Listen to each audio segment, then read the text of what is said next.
बिंदुसार देखे थे पिछले क्लास में। वही सम्राट अशोक, सम्राट अशोक।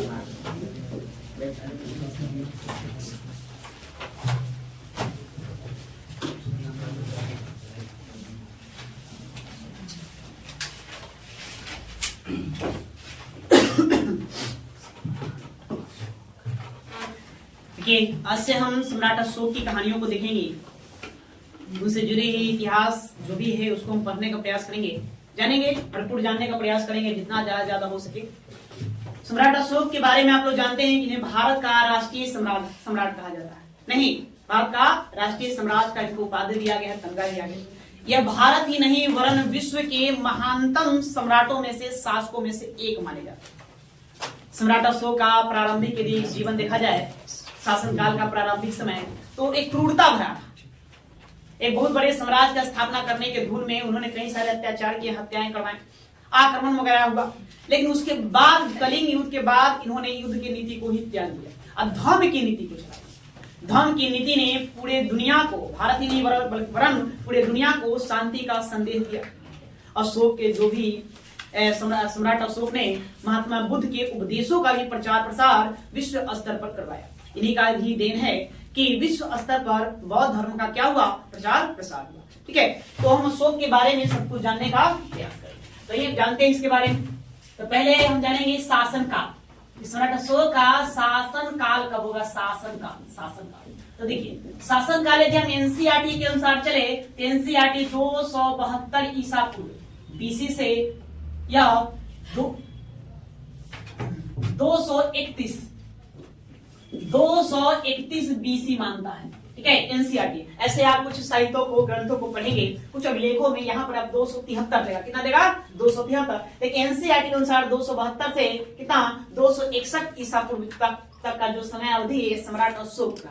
मगध की गद्दी पर कौन कब्जा रहेगा? सम्राट अशोक। अगर हम इनके जन्म की बात करें, जन्म सम्राट अशोक का जन्म 304, कहीं कहीं 305 भी देता है, ईसा पूर्व को पाटलिपुत्रा में हुआ था। पाटलिपुत्र में इनका जन्म हुआ। माता बताए थे, माता कौन? तो माता वही सुभद्रांगी इनकी माता, सुभद्रांगी इनकी माता। पिता तो आप जान ही रहे, नहीं पिता तो आप इनके बारे में जान लिया। इनका राज्याभिषेक तो राज्याभिषेक जो है यह होगा 269 ईसा पूर्व। ठीक है, गद्दी पर बैठेगा 273, कब बैठेगा जी? 273 में। लेकिन राज्याभिषेक होगा 269। कितने साल का अंतर है? 4 साल का अंतर है। ठीक है, ये राजा तो बन गए 273 में, लेकिन इनका राज्याभिषेक जो होगा विधिवत, वो कब होगा? 269 ईसा पूर्व में होगा। इसको आपको ध्यान में रखना है ना। अन्य नाम, अशोक के कई सारे नाम मिलते हैं, अन्य नाम है ना। कई सारे नामों में देखेंगे अशोक का एक नाम मिलता है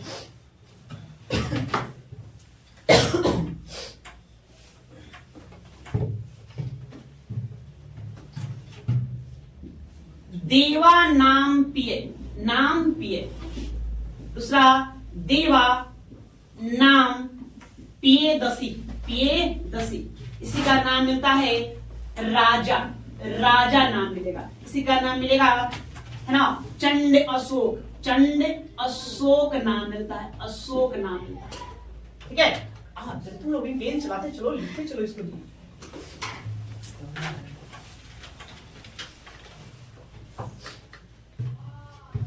इसी का नाम मिलेगा अशोक वर्धन। ठीक है, तो अशोक वर्धन देखेंगे तो पुराण में इनका नाम अशोक वर्धन है। बौद्ध साहित्य देखेंगे, कौन सा? बौद्ध साहित्य। तो बौद्ध साहित्य में इनका नाम ए मिलता है। ठीक है, इसके अतिरिक्त आपको और ध्यान में रखना है एक मास्की अभिलेख,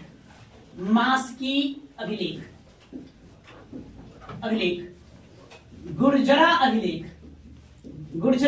अभिलेख,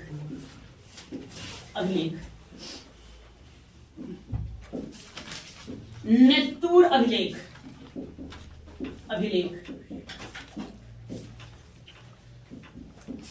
रुद्र दानन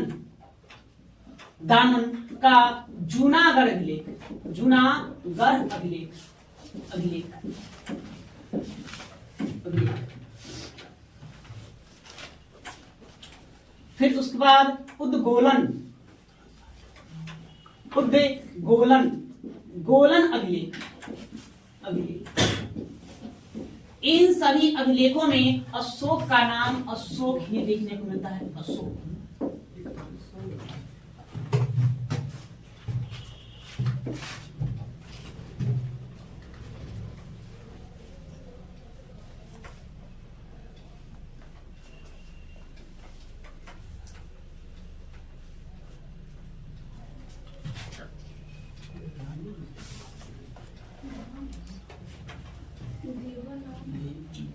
दूसरा काम को लिखना सर, और फिर कंफ्यूज हो गया, लिखते इसमें कहते ध्यान से सुना करो, है ना। देखो भाई, अन्य नामों में देवा नाम पिए, देवा नाम पिए दसी, राजा चंड अशोक, अशोक वर्धन। यहां आपको अभिलेख ध्यान रखना होगा, मास की, गुर्जरा, नेतुर, रुद्र दामन, है ना, उदय गोलन, उदय गोलन। ये 5 वहां अभिलेख ध्यान रखना। सब बता रहे, इसको नोट करो क्या है, कैसे प्रश्न बनता है।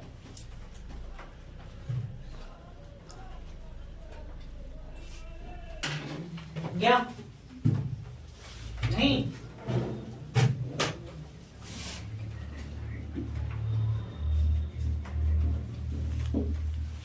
सम्राट बनने से पूर्व, पूर्व याद रखना है कि यह उज्जैन का गवर्नर था, उज्जैन, उज्जैन का गवर्नर।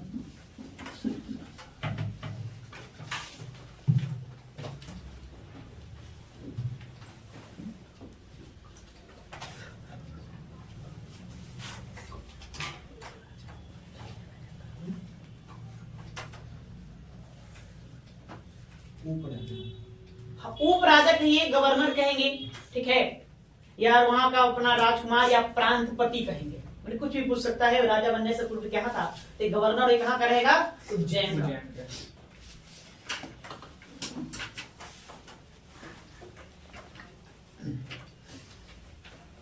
हो गया जी, चलिए देखिए, देखिए प्रश्न अब कैसे आपको पूछा जाएगा। सम्राट अशोक के बारे में जानने का जो भी स्रोत है, इतिहास है, वो आपका है ना बौद्ध ग्रंथ, बौद्ध ग्रंथों पढ़ेंगे, पुराणों में भी उसका जिक्र देखने को मिलेगा। जैन साहित्य है, कुछ जैन साहित्य है, उसमें भी अशोक के नामों का उल्लेख किया गया है। और इसके इतिहास का जानने का जो महत्वपूर्ण जो स्रोत है वो उसके अभिलेख है।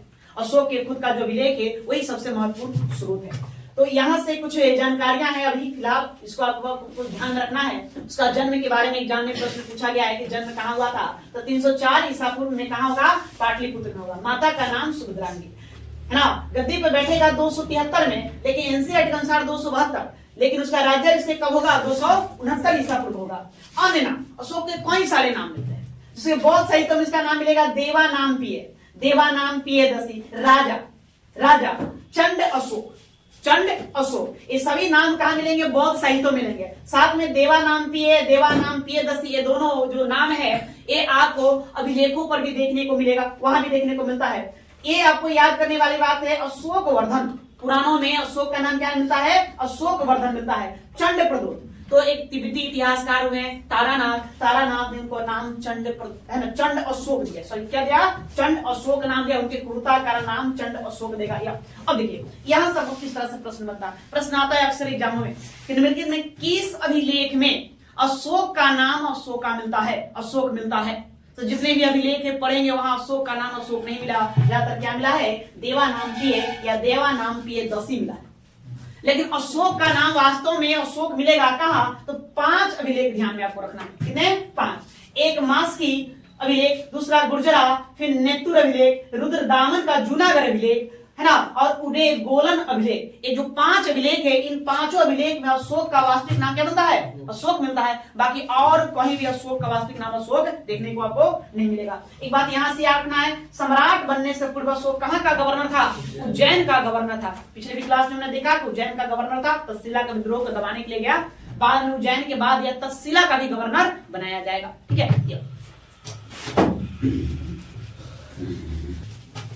अब ये प्रारंभिक जीवन, पहले इसको हम शुरुआत से चलते हैं, शुरू से ही। प्रारंभिक जीवन,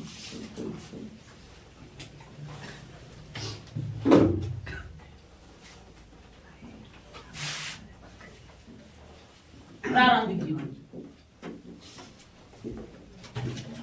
ठीक है, तो शोक का क्या जीवन? देखिए आप इस सीधी अनुसूचियों में ये महावंश, महावंश, दीपवंश, दीपवंश, दिव्यावदान, दिव्यावदान, अब उसके बाद आप बचेंगे अशोकावदान, अशोकावदान। इन पुस्तकों को पढ़ेंगे। एक और है महाबोधि वंश, महाबोधि वंश। ये सब सीधी अनुसूचियां है जो सिंहल द्वीप पर लिखे गए, सुनी सुनी बातों पर इसको लिखा गया। इन सब को पढ़ेंगे। इन सब में उल्लेख किया गया है जो राजा बिंदुसार था, जो सम्राट अशोक का पिता बिंदुसार, इसकी रानियां जो थी 16 रानियां थी। कितनी रानियां? 16 रानियां थी और 101 पुत्र थे, पुत्र थे। इस बातों का जिक्र यहाँ किया गया है, जिसमें से ये 101 पुत्र में आपको 3 का ही नाम स्पष्टम देखने को मिलता है। जिसका जो सबसे बड़ा पुत्र था, सबसे बड़ा जो पुत्र था, सबसे बड़ा पुत्र उसका नाम था सुसीम। क्या नाम था? सुसीम नाम था। और दूसरा बड़ा पुत्र जो था वो था अशोक। कौन था? अशोक था। अशोक का सुसीम मतलब कि सौतेला भाई। क्या होगा? सौतेला। और अशोक का ही एक अपना भाई था, सहोदर भाई। ठीक है, सहोदर भाई इसका एक था, उसका नाम था तिस। क्या नाम था? तिस नाम था, तिस। ये सारा बात का जिक्र करता है यहाँ। इसी में बात को बताया गया है कि अशोक ने अपने एकमात्र भाई किसको? तिस को छोड़कर जितने भी सौतेले भाई थे, अर्थात कितने हो जाएंगे? 99, सबकी हत्या कर दिया। हत्या करके उसके बाद वो अपना गद्दी पर होगा। उससे पहले इसके वैवाहिक संबंधों के बारे में उल्लेख किया गया है अन्य किताबों में। इन्हीं किताबों में उसके वैवाहिक संबंधों के बारे में बताया जाता है। इसने 5 विवाह किए, इसकी 5 रानियों का उल्लेख मिलता है। एक नहीं, कितने? 5 रानियों का। कहीं इसके पुत्र और पुत्रियों का उल्लेख मिलता है, अशोक का भी। इन सभी बातों को हमको जानना है कैसे कैसे क्या हुआ। तो पहले कितना लिखो, उसके बाद लिखे तो लिखेंगे। प्रारंभिक जीवन लिखे, देखो दीप वंश एवं महावंश के अनुसार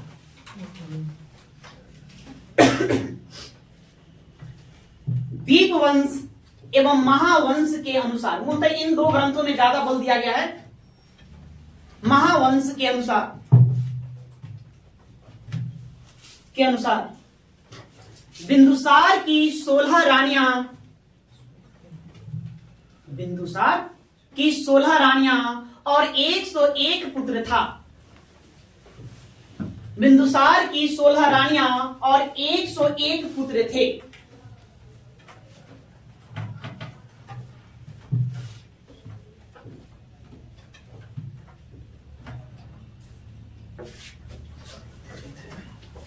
सबसे बड़ा पुत्र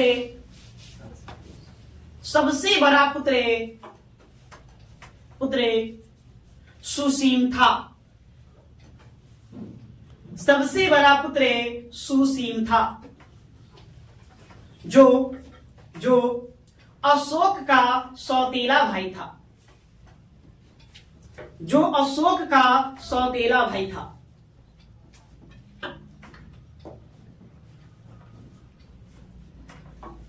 सौतेला भाई था।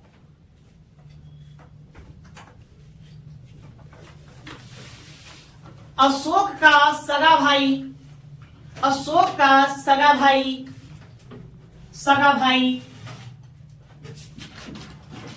विगत शोक, इसी का नाम क्या है? तिस है। 2 नाम देता है, एक विगत शोक मिलता है, एक तिस मिलता है। इसी है ना, अशोक का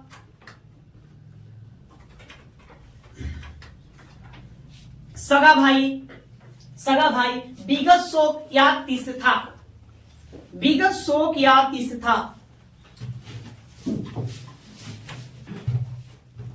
ठीक है, अब आइए उसकी पत्नी के बारे में हम देखे कि पत्नी जो थी वो, उसके बारे में जो जिक्र मिलता है उसको हमको समझना है। तो शोक की 5 रानियों के बारे में जिक्र किया जाता है। कितने? 5 रानी ना। एक रानी में कारुवाकी। ठीक है, इसकी जानकारी आपको मिलेगा कौशाम्बी अभिलेख। कौन सा अभिलेख? कौशाम्बी अभिलेख में इसकी जानकारी है। अभिलेख आप लोग भी पेन चलाएंगे। अभिलेख में इसका उल्लेख मिलता है, उल्लेख है ना। इससे एक पुत्र का प्राप्ति हुआ था। उस पुत्र का नाम था तीवर। क्या नाम था? तीवर नाम था। तो ये याद रखना है। दूसरा को याद रखना है महादेवी। महादेवी, महादेवी ध्यान में रखना है, ठीक है, महादेवी है ना। महावंश में उल्लेख, महावंश में इसका उल्लेख मिलता है, महावंश में उल्लेख।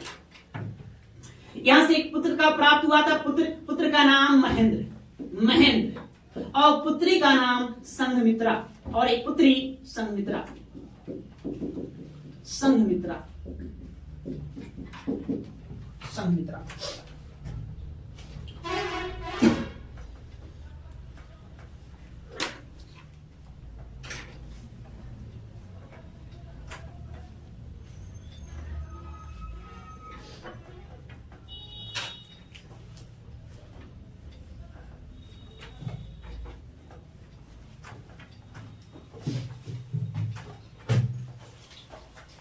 तीसरा आपको ध्यान रखना है पद्मावती।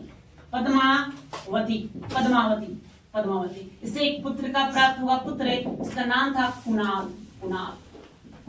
यही आगे चलकर अशोक का उत्तराधिकारी बनेगा, अशोक का उत्तराधिकारी।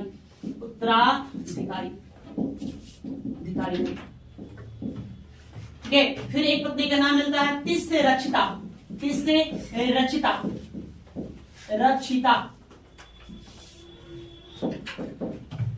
इसी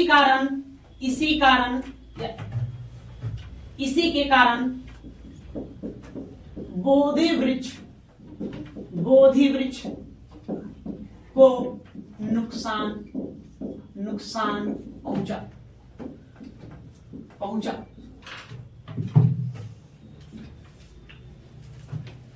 उसके बाद फिर असंधि मित्रा, इसका भी एक पत्नी और है, असंधि मित्रा। ये महावंश में उल्लेख किया गया है, महावंश में उल्लेख।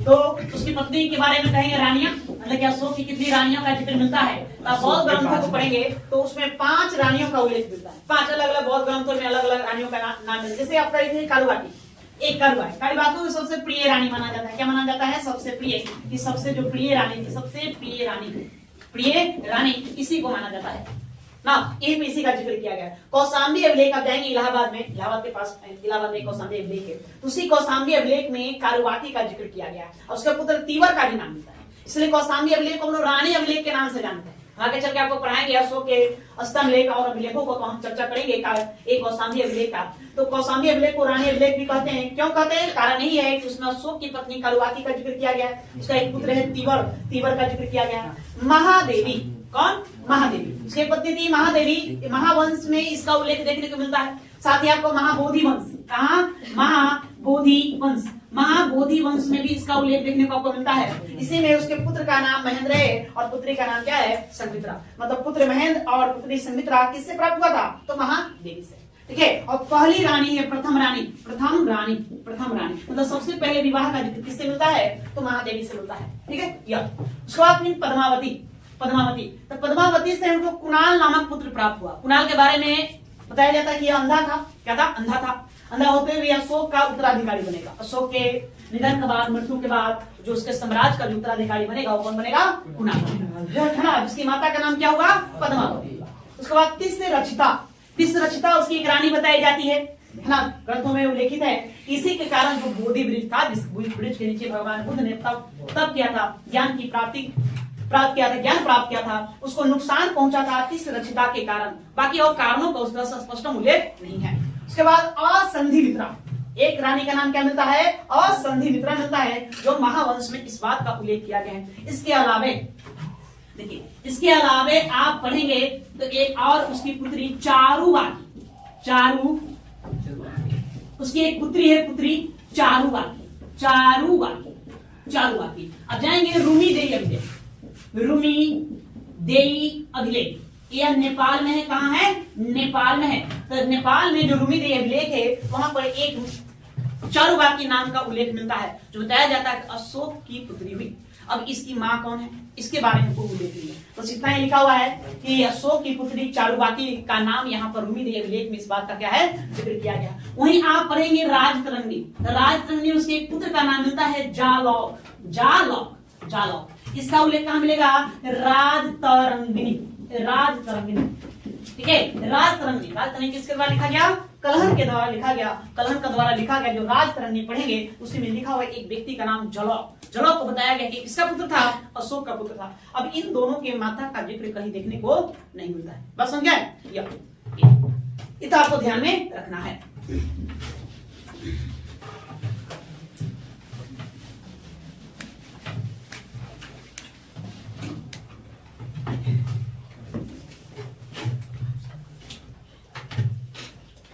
अब आगे ये अशोक का राज्याभिषेक, राज्याभिषेक, राज्याभिषेक।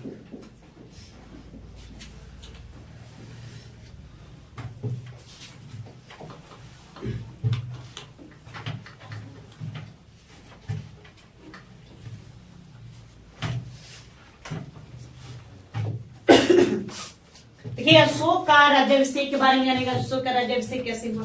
तो इसके लिए आपको सहारा लेना होगा महावंश। कौन सा पुस्तक, महावंश, दीपवंश, दीपवंश और दिव्यावदान, दिव्यावदान, दिव्यावदान, ठीक है। महावंश और दीपवंश की कहानी और दिव्यावदान की कहानी में थोड़ी सी असमानता है, अलग अलग बातें दोनों बताता है। महावंश दीपवंश एक ही तरह की बातें को जिक्र करता है, जबकि दिव्यावदान है उससे कुछ हटकर या अपना कुछ बातों को क्या करता है, उल्लेख करता है। अगर हम दीपवंश और महावंश के बात अनुसार समझे तो ये दीपवंश और महावंश कहता है अशोक को गद्दी तो मिल गया था 373 ईसा पूर्व ही, लेकिन उसका राज्याभिषेक 269 ईसा पूर्व हुआ। 4 साल का यह अंतर है, गैप। तो 4 साल का अंतर गैप क्यों, तो कहा जाता है कि अशोक बिंदुसार, बिंदुसार का जब निधन हुआ तो उसके कितने पुत्र थे, 101 पुत्र थे। 101 पुत्र आपस में युद्ध करने लगे उत्तराधिकार को लेकर। किसको लेकर, उत्तराधिकार को लेकर के। वही उत्तराधिकार में अशोक को तो राजा घोषित कर दिया गया, लेकिन उसको गद्दी कब प्राप्त हुआ, विधिवत रूप से उसको राज्याभिषेक कब होगा, 269 ईसा पूर्व होगा। ये जो 4 साल का गैप है, कितने साल का, 4 इयर्स का गैप है। ये 4 इयर्स का गैप ये बताता है कि हो न हो उन भाइयों के मध्य क्या हुआ था, उत्तराधिकार का युद्ध लड़ा गया, इसलिए 4 साल का क्या हो गया, गैप हो गया। ये बातें महावंश दीपवंश बताता है। महावंश दीपवंश ये भी कहता है कि अशोक ने अपने 99 भाइयों की हत्या कर दी। कितने भाई, 99, इतने भाइयों की हत्या करके गद्दी को प्राप्त किया। उसका जो अपना जो सहोदर भाई था, सगा भाई तिस, उसको सिर्फ छोड़ दिया, बाकी सब की क्या कर दिया, हत्या कर दिया। हत्या करने के बाद 269 में गद्दी को प्राप्त हुआ। इसमें एक व्यक्ति का नाम मिलता है, जिक्र मिलता है राधा गुप्त की। राधा गुप्त नामक जो व्यक्ति है, इसी ने उसने क्या किया था, सहायता प्रदान किया। इस बात का ही उल्लेख किया। लेकिन ये हत्या की जो बातें हैं, इस सत्य नहीं प्रतीत होता है। इतिहासकार इसको बिल्कुल पूरी तरह से सत्य नहीं मानते हैं। क्यों, क्योंकि बाद में अशोक का जो 8वां या 5वां जो शिलालेख है, अभिलेख है, उस अभिलेख में उसके भाइयों को, भाई बहनों का जिक्र मिलता है, साफ साफ स्पष्ट उसका जिक्र देखने को मिलता है। अपने शासनकाल के 13वें वर्ष भी अपने भाइयों के बारे में उसने उल्लेख कर रखा है अपने अभिलेखों में। तो उसे यह लगता है कि फिर जब सबको मार ही डाला तो फिर वहां उल्लेख क्यों करेगा, नहीं। इसी को लेकर इतिहासकार आप कहते हैं कि नहीं, ये पूरी तरह से सत्य इसको नहीं माना जा सकता। हाँ, लेकिन ये जो 4 साल का जो गैप है, ये बताता है कि हो ना हो उन भाइयों के बीच आप आपस में ही उत्तराधिकार को लेकर के संघर्ष रहा हो। कुछ भाई मारे गए हों, बस क्या है, कुछ भाई क्या होंगे, मारे हुए, लेकिन सबका सब मार दिया गया। एक बिल्कुल सत्य वाली बात है, नहीं लगती है, नहीं। और है तो फिर उसने फिर क्यों लिखा अपने भाइयों के बारे में, जीवित था, जीवित के बारे में लिखा, तो उसको सब भाई जीवित थे, उसके बारे में उसने व्याख्या किया, उल्लेख किया। ठीक है, ये बातें महावंश और दीपवंश बताता है। दिव्यावदान कुछ और बातें बताए। तो पहले इसको लिखिए, लिखो, उसके बाद देखो, अशोक 273 ईसा पूर्व,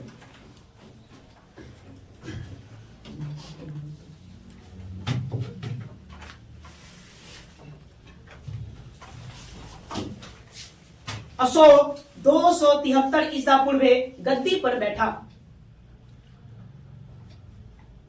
गद्दी पर बैठा,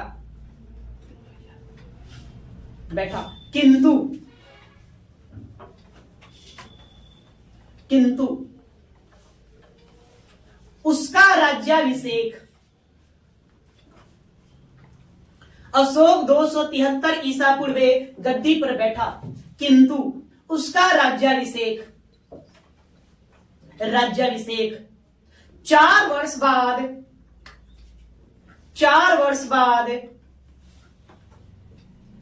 वर्ष बाद 269 ईसा पूर्व में हुआ।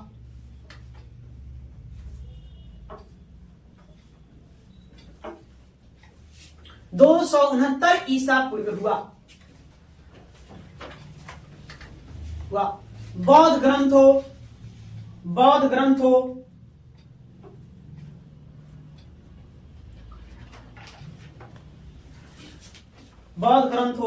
जैसे दीपवंश,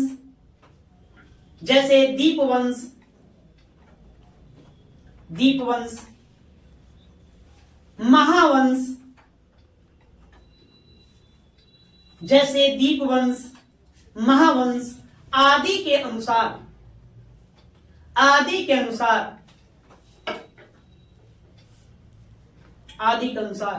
अपनी विमाताओं से उत्पन्न पुत्रे, विमाता मतलब सौतेली मां, अपनी विमाताओं से उत्पन्न पुत्रे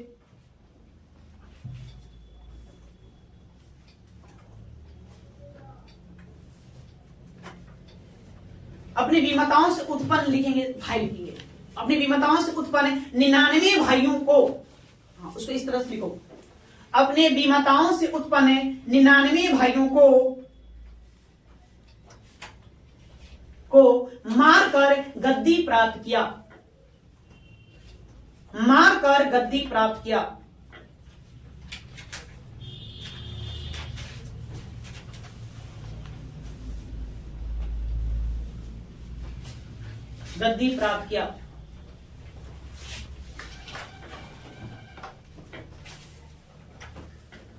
इन साहित्यों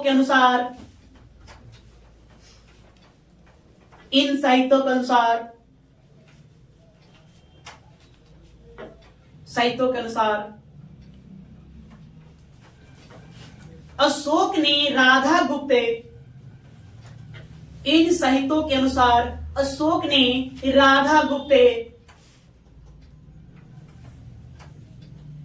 राधा गुप्ते नामक अमात्य की सहायता से, इन साहित्यों के अनुसार अशोक ने राधा गुप्त नामक अमात्य की सहायता से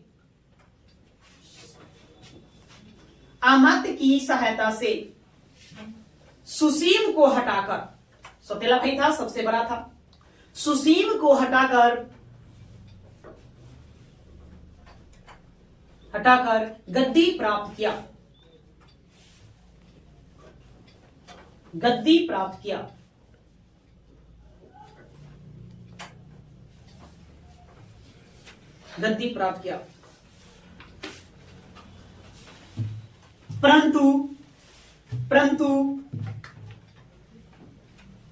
परंतु ये बातें पूर्ण सत्य प्रतीत नहीं होते।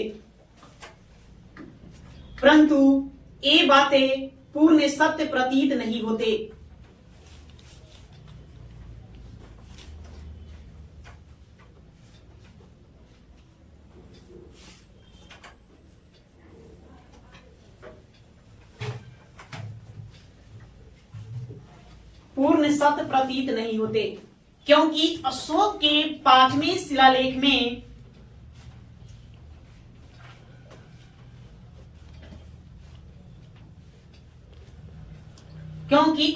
के 5वें शिलालेख में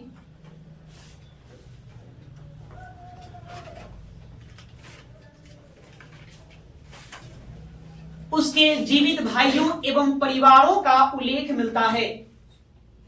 उसके जीवित भाइयों एवं उनके परिवारों का उल्लेख मिलता है।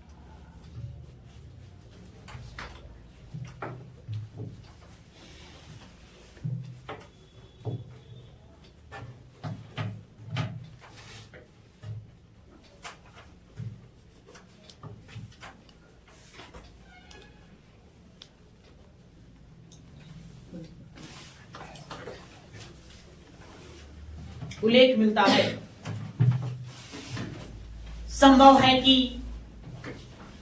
है कि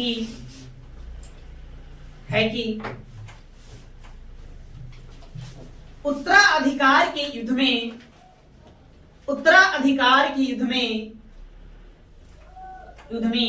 अशोक ने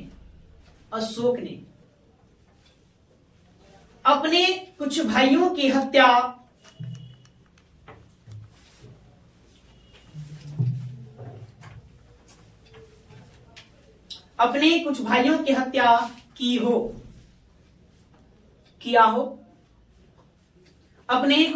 की हत्या किया हो क्योंकि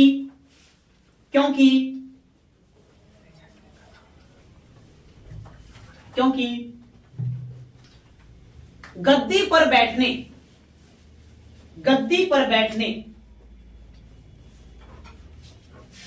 और राज्याभिषेक के मध्य 4 वर्षों का अंतराल है।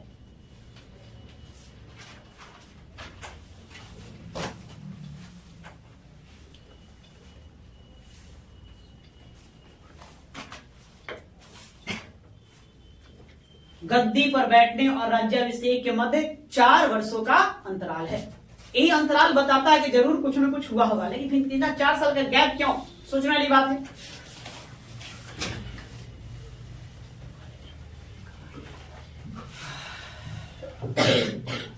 क्या चलिए अब ये देखिए, ये मूलतः महावंश और दीपवंश इस बात का जिक्र किया। अब दिव्यावदान के बारे में पढ़िए। दिव्यावदान में क्या है? देखिए, दिव्यावदान बताता है कि जो अशोक था,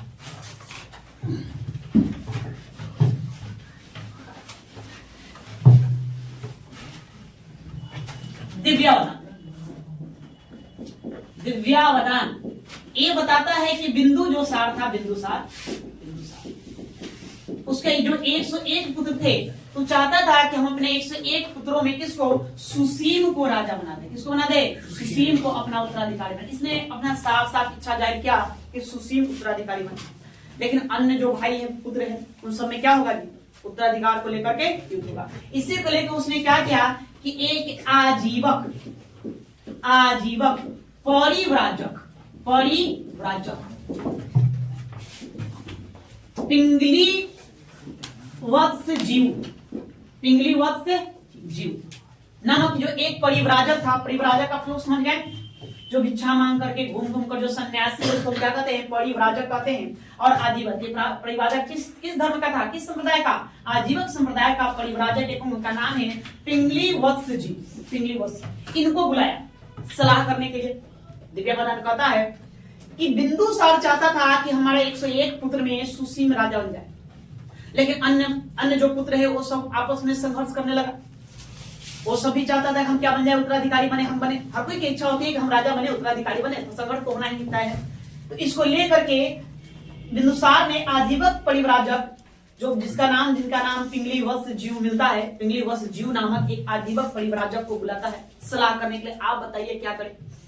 इन्होंने सलाह दिया कि आप प्रतियोगिता करवाइए, परीक्षा लीजिए सबको। ठीक है, परीक्षा लीजिए, देखिए कौन योग्य है राजा बनने योग्य, उसी को क्या करेंगे? गद्दी को सौंप देंगे।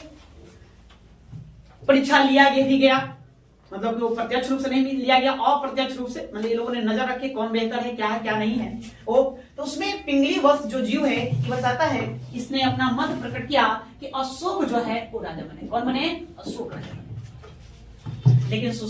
लेकिन बिंदुसार किसको चाहता था? सुसीम राजा। इसने स्पष्ट में बताया कि अशोक राजा बनता तो ज्यादा बेहतर था, लेकिन बिंदुसार चाहता है कि नहीं, सुसीम राजा बने। इसीलिए पिंगली वत्स जीव नामक जो परिव्राजक हुए वो अपना मत दिए बिना जंगल की ओर चले गए। उन्हें कुछ बताया नहीं, तो क्या फायदा बताने से भाई? आखिर अंततः राजा किसको? भाई सुसीम को ही बनाएगा। इधर जो बिंदुसार का मंत्री था, महामंत्री। अच्छा, आपको एक बात छोड़ दिए हैं, ध्यान रख लेना है। प्रधानमंत्री किसका? प्रधानमंत्री बिंदुसार का। हम वहां बिंदुसार में इसको छोड़ दिए हैं, बिंदुसार का प्रधानमंत्री। तो प्रधानमंत्री इसको ध्यान में रखना है ना। पहले कौन था? या कुछ समय के लिए ये कौन रहेगा? तो चाणक्य ही रहेंगे, चाणक्य या कौटिल्य यही रहेंगे। लेकिन उसके बाद कौन बनेगा? खल्लाटक बनेगा। और बिंदुसार के जो दरबार में 500 व्यक्तियों का क्या था, मंत्री परिषद हुआ करता था। मंत्री परिषद, ठीक है, 500 व्यक्तियों का मंत्री परिषद हुआ करता था, जिसका मुखिया कौन था, यहां से प्रश्न क्या बनेगा, थोड़ा ध्यान से देख लो। प्रश्न पूछा जाता है कि बिंदुसार का प्रधानमंत्री कौन था। तो बिंदुसार का प्रधानमंत्री कुछ समय तक चाणक्य था। चंद्रगुप्त मौर्य के मृत्यु के बाद चाणक्य कुछ दिनों तक रहे, लेकिन फिर उनका भी निधन हो गया जल्दी। उसके बाद फिर कौन बनेंगे, खल्लाटक बनेंगे। कौन बनेंगे, खल्लाटक। यह प्रश्न ऐसे पूछा जाता है कि बिंदुसार के दरबार में 500 व्यक्तियों का एक मंत्री परिषद हुआ करता था, उस मंत्री परिषद का प्रधान कौन था। तो प्रधानमंत्री होगा, तो प्रधानमंत्री कौन था, खल्लाटक। ठीक है, ऑप्शन बाय ऑप्शन ना। अभी तो बताया कि प्रधानमंत्री क्या मानेंगे, अरे कुछ समय के लिए रहा, लेकिन मूलतः कौन रहेगा जी, खल्लाटक रहेगा। ये 1 या 2 वर्षों के लिए है, बाकी ये 22 से 23 वर्षों तक कौन रहेंगे, खल्लाटक रहेंगे। तो कौन है, कौन होगा, खल्लाटक का को ध्यान रखना, खल्लाटक। तो ठीक है, दिव्यावधान में जिक्र है। पहला बात क्या बताता है, पिंगली वंश जीव नामक परिव्राजक से सलाह लिया, इसने अपना मत प्रकट किया था अशोक बने, लेकिन बिंदुसार चाहता था कि सुसीम बने, इसलिए वो अपना बाकी सलाह दिए बिना अपना चले गए जंगल में, अपना मत प्रकट किए बिना। इधर जो खल्लाटक था, खल्लाटक भी चाहता था कि अशोक ही राजा बने। कौन राजा बनेगा, अशोक ही राजा बनेगा। नहीं, खल्लाटक ने अपने नेतृत्व में अन्य मंत्रियों को भी अशोक के पक्ष में कर लिया था कि आप लोग भी किसको, अशोक के पक्ष में ही मत देना कि अशोक ही क्या बने, राजा बने। पता है कि तक्षशिला में 2 विद्रोह हुए थे।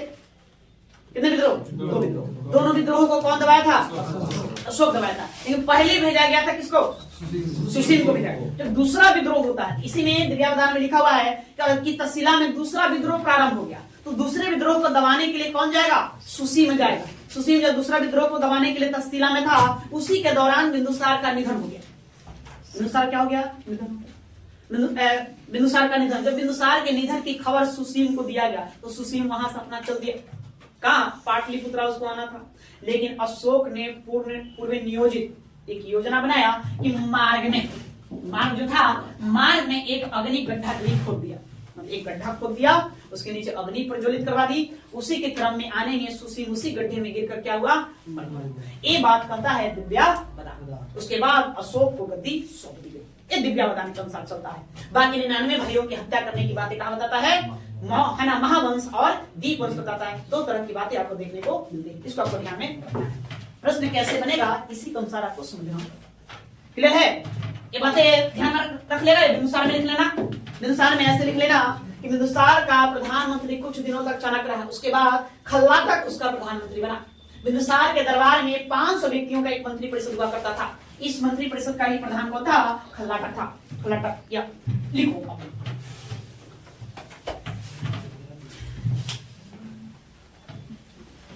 देखिए दिव्यावधान के अनुसार, दिव्यावधान के अनुसार, दिव्यावधान के अनुसार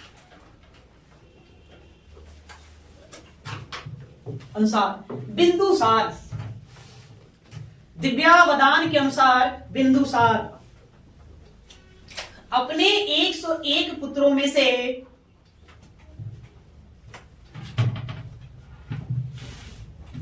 दिव्यावधान के अनुसार बिंदुसार अपने 101 पुत्रों में से सुसीम को उत्तराधिकारी बनाना चाहता था। सुसीम को उत्तराधिकारी बनाना चाहता था।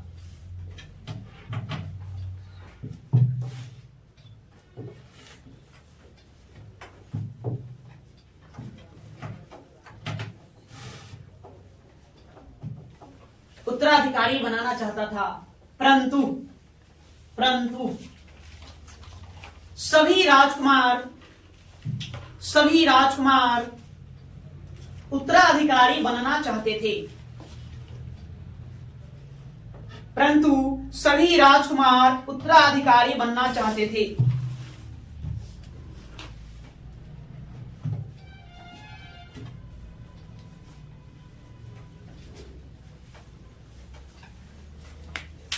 इस समस्या को दूर करने के लिए, इस समस्या को दूर करने के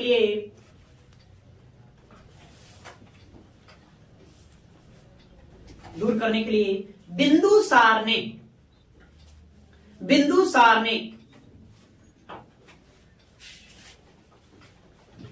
ने आजीवक संप्रदाय के परिव्राजक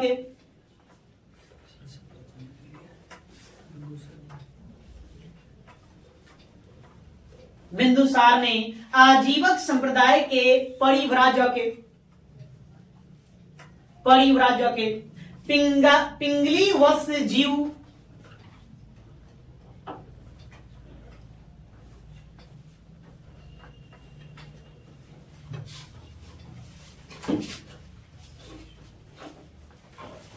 पिंगली वत्स जीव से सलाह मांगा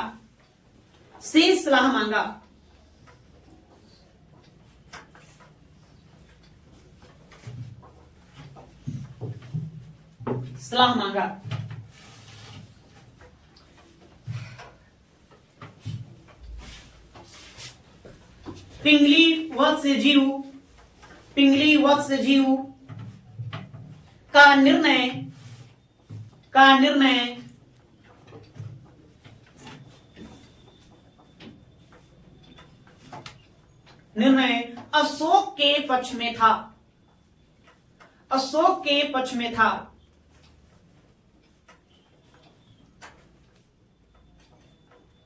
अशोक के पक्ष में था। किंतु बिंदुसार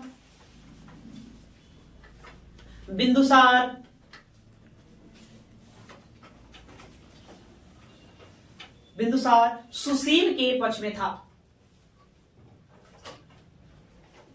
के पक्ष में था।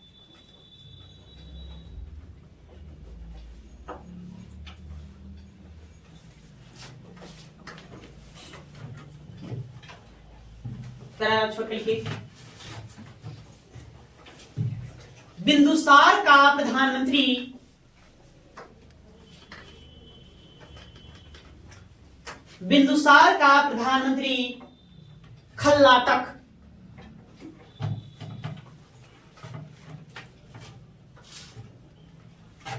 खल्लाटक अशोक के पक्ष में था। बिंदुसार का प्रधानमंत्री खल्लाटक अशोक के पक्ष में था। उसने अन्य अमात्यों को भी या अमात्य नहीं लिखना है, मंत्री लिखे, मंत्रियों को भी, उसने अन्य अमात्यों या मंत्रियों को भी अशोक के पक्ष में कर लिया था।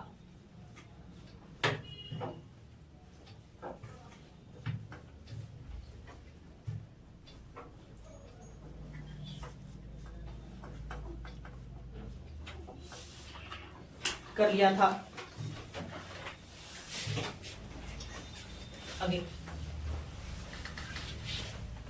जब सुसीम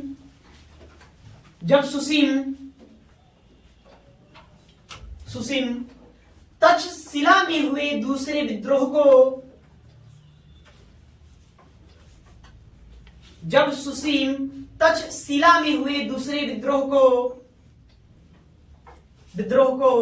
दबाने के लिए गया था।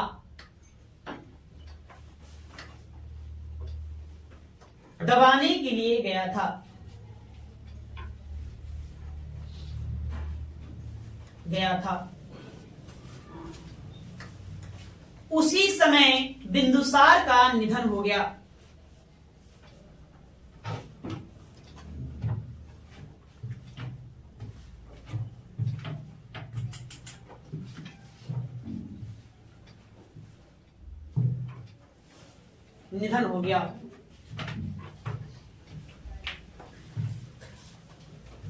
सुसीम को लौटने के क्रम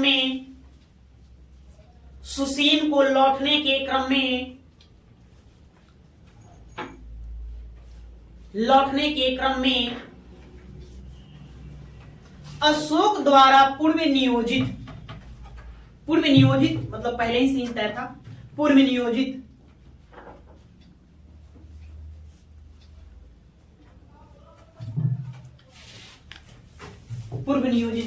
एक अग्निगर्भा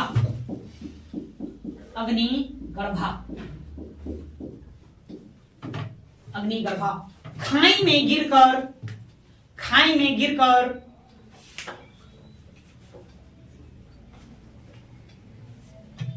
खाई में गिरकर सुसीम का मृत्यु हो गया।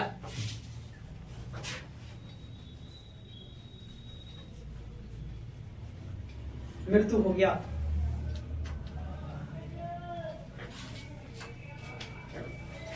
इस प्रकार से अशोक मगध का सम्राट बना।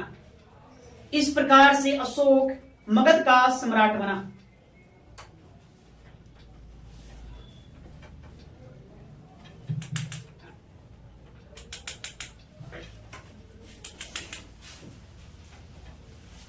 बातें समझ में आ गया जी? क्लियर है अभी तक? कैसे कैसे उत्तराधिकारी बना? तो देखो ये कहानी है, ठीक है। अशोक अब राजा बन गया, क्या करेगा? अब युद्ध वगैरह लड़ेगा, ठीक है। तो युद्ध क्या क्या लड़ा, कैसे कैसे अभियान किया, बाकी कहानी कल हम लोग देखेंगे। आज के लिए इतना ही रहने दो।